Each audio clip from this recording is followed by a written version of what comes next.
Assalamualaikum warahmatullahi wabarakatuh. Kami dari kelompok 12 ingin mempresentasikan Jurnal Penelitian Fisika dan Aplikasinya atau JPFA dengan ISSN 2087-9946. Jurnal ini berjudul Survei dan Analisis Seismisitas Wilayah Jawa Timur berdasarkan data gempa bumi periode 1999 sampai 2013 sebagai upaya mitigasi bencana gempa bumi yang disusun oleh Jihan Nia Sohaya, Uswatun Hasanah, Afifi Mutiarani, Lili Wahyuni P, dan Mat Lazim. Di sini ada anggota dari kelompok 12, yaitu ada Siti Nur Alifah dengan NIM K1C0190069. Selanjutnya ada Anissa Rahmawati dengan NIM K1C020015. Selanjutnya ada saya sendiri, Faiza Aurelia Syaputri dengan NIM K1C020035. Selanjutnya ada Dian Rizky Saputra dengan NIM K1C020058.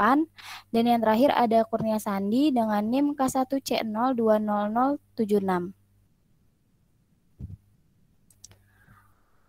Untuk bagian yang pertama itu ada bagian pendahuluan, di mana dinamika tektonik Pulau Jawa ini pertama kali didominasi oleh pergerakan lempeng Indo-Australia yang bergerak ke utara bertumbukan dengan lempeng Eurasia yang relatif diam. Di sini ada ilustrasi dari tumbukan antara lempeng Indo-Australia dan lempeng Eurasia.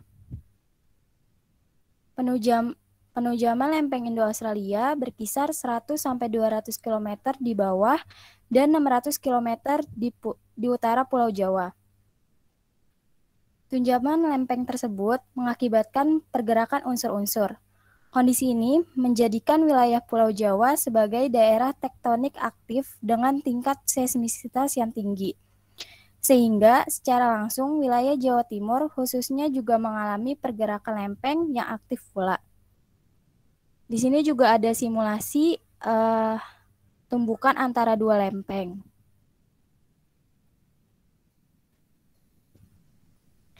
Di mana lempeng samudra bertumbukan dengan lempeng benua dan lempeng samudra menujam ke bawah lempeng benua. Akibat tumbukan ini bisa mengakibatkan gempa bumi dan tsunami.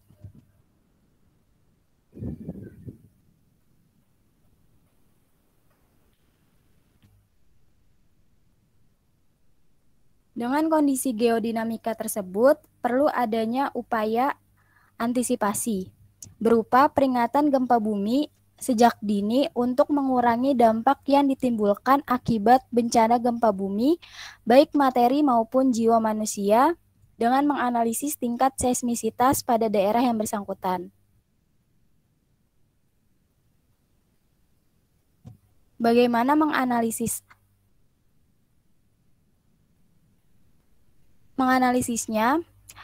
Yaitu dengan menganalisis hubungan antara frekuensi kejadian gempa bumi dan magnitudo gempa bumi atau frekuensi magnitudo distribution.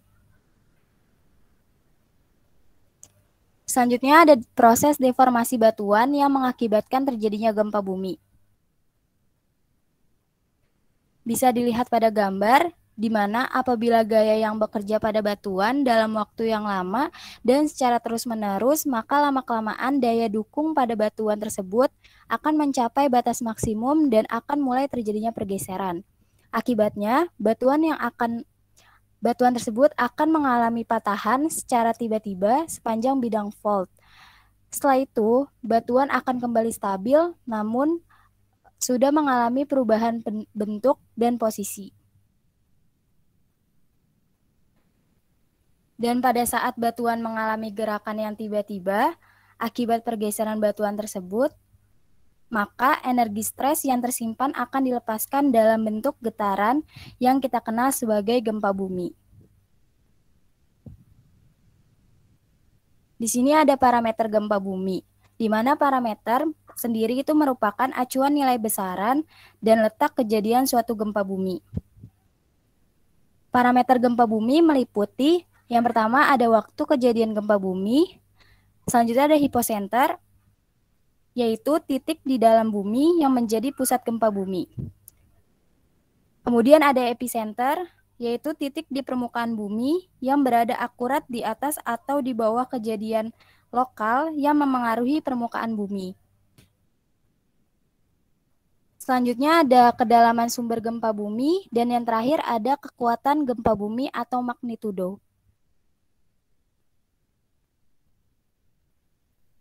Di sini ada definisi seismisitas. Seismisitas pada saat ini dinyatakan sebagai suatu sistem data yang dapat memberikan suatu gambaran atau informasi secara sistematis tentang aktivitas gempa bumi pada suatu daerah dalam jangka waktu tertentu. Informasi yang diberikan oleh seismisitas ini dapat berupa suatu bentuk persamaan empiris, peta, grafik, ataupun tabel. Informasi tentang tingkat seismisitas suatu daerah tidak lepas dari kevalitan data yang dianalisis secara kurun waktu yang ditentukan untuk analisis. Kurun waktu yang singkat dalam pengambilan data sulit dipakai pedoman untuk menentukan aktivitas gempa bumi di suatu daerah dengan baik.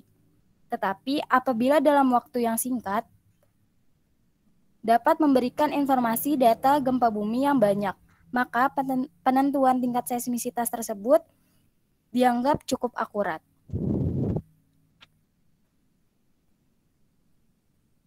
Selanjutnya ada analisis aktivitas kegempaan suatu daerah dalam upaya mitigasi itu dengan cara menganalisis hubungan antara frekuensi dan magnitudo.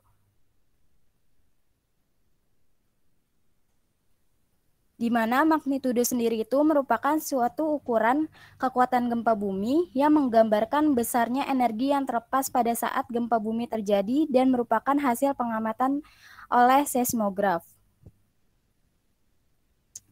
Kemudian ada rumus umum yang dipergunakan untuk menganalisis hubungan antara frekuensi dan magnitudo, yaitu log N dalam kurung M sama dengan A min BM, di mana N merupakan frekuensi kejadian gempa bumi, selanjutnya M itu magnitudo, dan A serta B itu merupakan konstanta.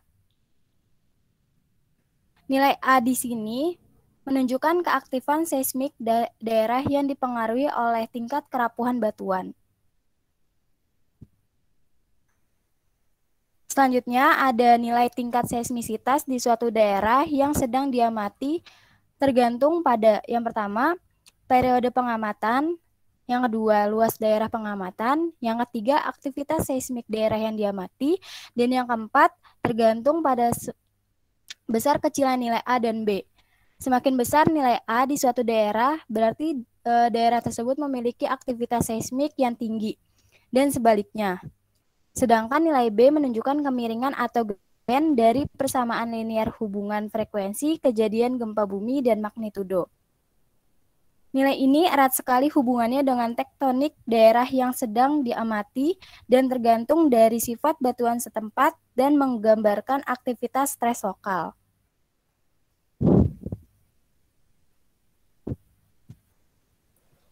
Selanjutnya ada metode penelitian.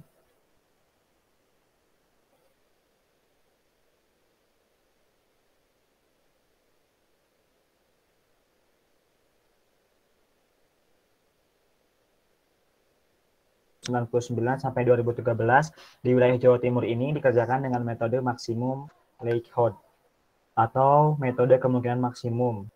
Nah, metode kemungkinan maksimum itu merupakan salah satu cara untuk menaksir parameter populasi yang tidak diketahui dalam prosesnya. Metode ini berupaya menemukan nilai parameter yang sangat memaksimalkan fungsi likelihood.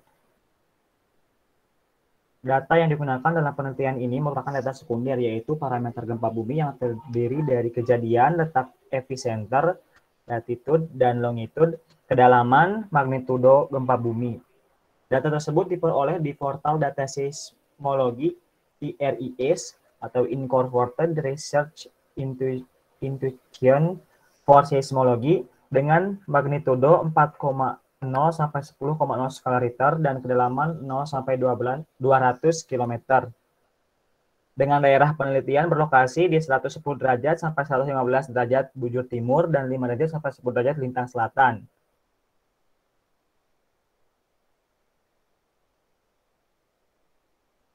Selanjutnya ada tahapan pengolahan data. Yang pertama, menghimpun data parameter gempa bumi sesuai dengan kriteria data yang telah ditentukan, magnitudo, kedalaman, letak astronomis wilayah, dan event kejadian gempa bumi. Yang kedua, mengkonversi seluruh magnitudo gempa bumi menjadi magnitudo momen. Hal ini dilakukan karena magnitudo momen tidak mengalami fluktuasi. 3. Membagi wilayah penelitian menjadi 2 bagian berdasarkan garis bujur. 4. Memfilter data gempa bumi dengan tujuan untuk menghilangkan pengaruh frost dan aftershock sehingga diperoleh gempa bumi utama dengan software ZMAP 6.0. 5. Menganalisis data hasil declosure dengan metode maksimum likelihood untuk menghitung parameter seismisitas. 6. Pada tahap akhir, yaitu memetakan distribusi persebaran epicenter gempa bumi dengan perangkat lunak ArcView GIS 3.3.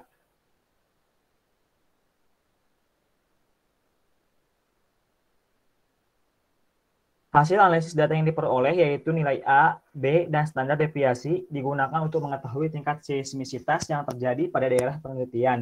Kemudian dibuat suatu grafik hubungan atau korelasi magnitudo dan besarnya frekuensi gempa bumi.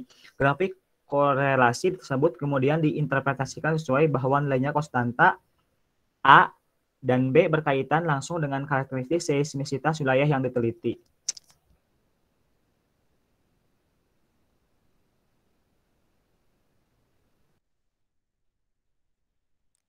Selanjutnya pembahasan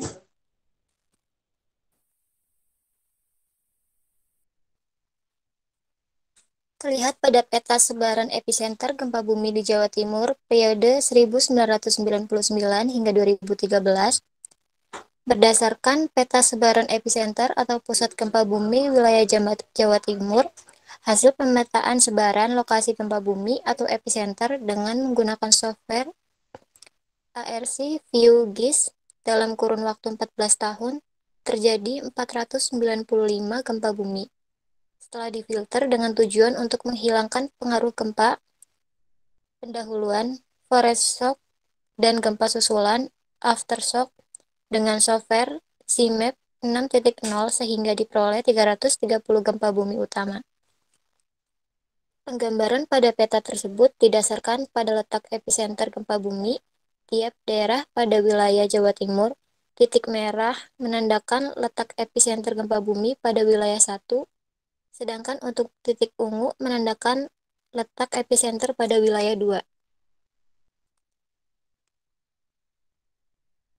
Setelah data epicenter gempa bumi dipetakan seperti gambar 2 di atas, berikut ini merupakan hasil analisis parameter-parameter gempa bumi dengan metode maksimum likelihood.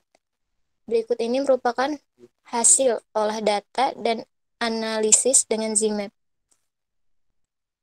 Dari gambar 3 dan gambar 4, perbandingan histogram, yaitu frekuensi kejadian gempa bumi pada kurun waktu 14 tahun, yaitu antara tahun 1999 hingga 2013. Pada umumnya gempa bumi banyak terjadi pada rentang waktu di 2000 sampai 2010.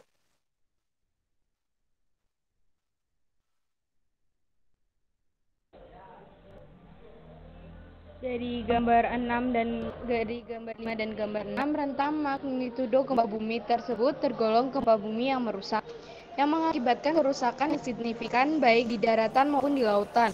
Gempa bumi tersebut sering terjadi di lautan daripada di daratan. Terlihat dari gambar 8 dan 9, dapat dilihat bahwa pada umumnya gempa bumi sering terjadi pada kedalaman 30-39,3 km di bawah permukaan bumi untuk wilayah 1. Sementara pada wilayah 2, gempa bumi sering terjadi pada jarak 3-49,7 km di bawah permukaan bumi. Untuk struktur geologi wilayah Jawa Timur terdiri dari berbagai macam batuan. Besar kecilnya respon terhadap tanah atau penguatan gelombang dipengaruhi oleh densitas dan ketebalan lapisan sedimen. Nilai penguatan gelombang pada batuan wilayah Jawa Timur bertambah besar akibat batuan telah mengalami deformasi atau pelapukan pelipatan pensesaran. Sesar yang membentang di wilayah Jawa Timur yang mengubah sifat fisik batuan jadi rapuh dan mengakibatkan pula rapuhnya wilayah batuan di wilayah Jawa Timur. Atas dasar struktur, sifat dan persebaran jenis tanah diidentifikasi karakteristik wilayah Jawa Timur menurut kesuburan tanah dibagi menjadi dua, yaitu satu untuk Jawa Timur bagian tengah merupakan daerah subur. Mulai dari daerah Kabupaten Banyuwangi, wilayah ini dilalui sungai-sungai Madiun, Brantas, Konto, dan Sampean. Yang kedua, untuk Jawa Timur bagian utara merupakan daerah relatif tandus dan merupakan daerah yang persebarannya mengikuti alur pegunungan Kapur Utara, mulai dari daerah Bojonegoro, Tuban ke arah timur sampai dengan Pulau Madura.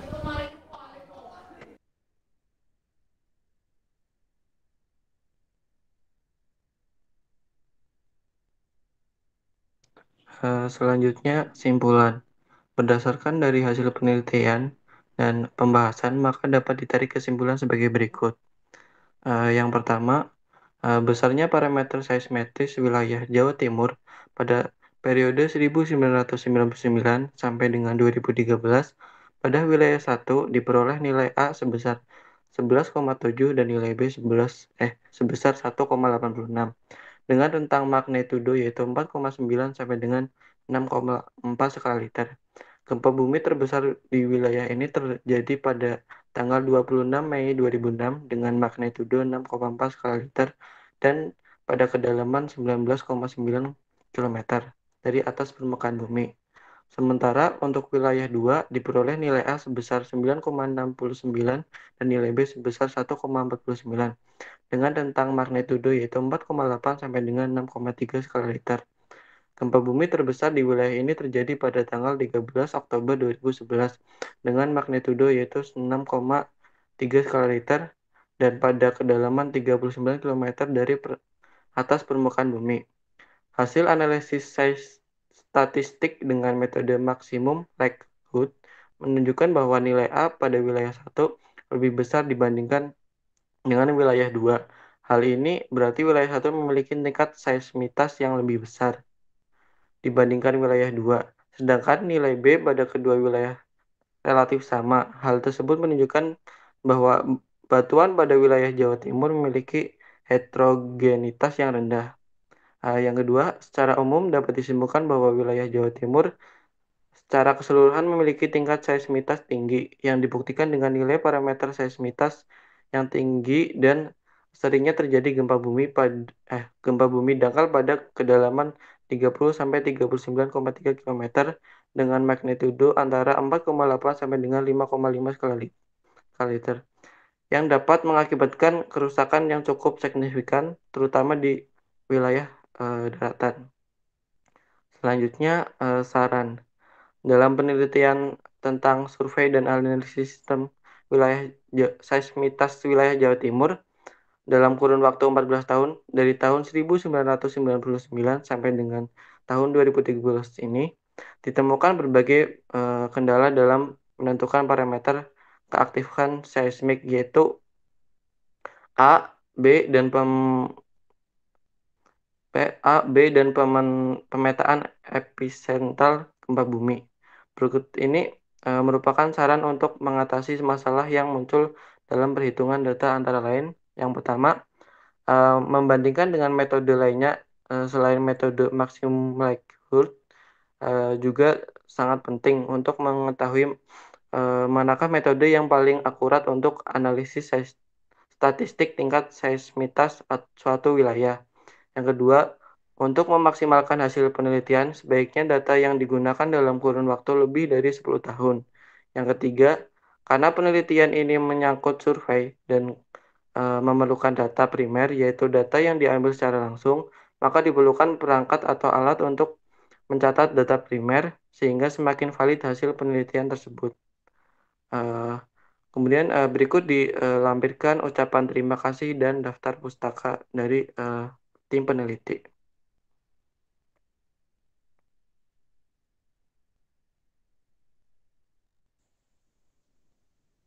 Baik, mungkin cukup sekian presentasi dari kelompok kami. Mohon maaf apabila terdapat banyak kekurangannya dalam presentasi ini. Wassalamualaikum warahmatullahi wabarakatuh.